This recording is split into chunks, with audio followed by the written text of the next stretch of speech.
Thank you very much. Mr. Chairman, I rise today in strong opposition to the House Joint Resolution 88, which would invalidate the Labor Department's recently finalized fiduciary duty rule and threaten our seniors' retirement savings to the tune of $17 billion per year.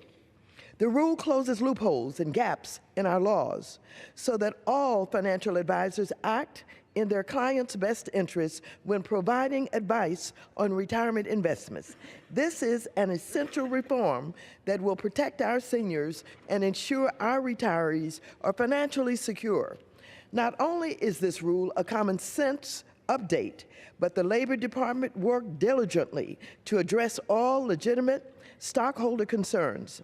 And Secretary Perez should be commended for his exemplary leadership on this issue. The Labor Department spent countless hours reviewing comments, meeting with industry and other interested stakeholders, and responding to lawmakers' concerns. That effort has resulted in a strong, workable rule that takes into account different business models across the industry. For example, the final rule specifically allows firms to recommend proprietary products as long as they make certain disclosures and act in the client's best interest. It streamlines those required disclosures to make it easier for firms to comply.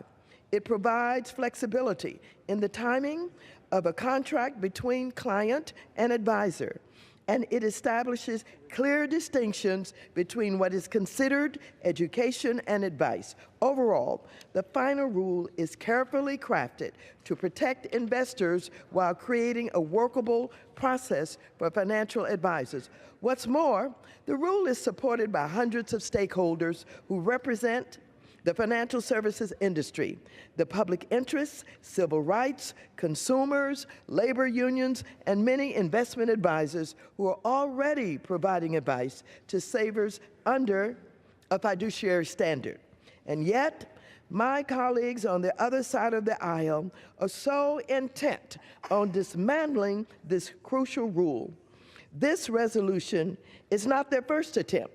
H.R. 1090, which went through my committee and passed the House largely along party lines, would have imposed unacceptable delays on the Labor Department's rulemaking effort.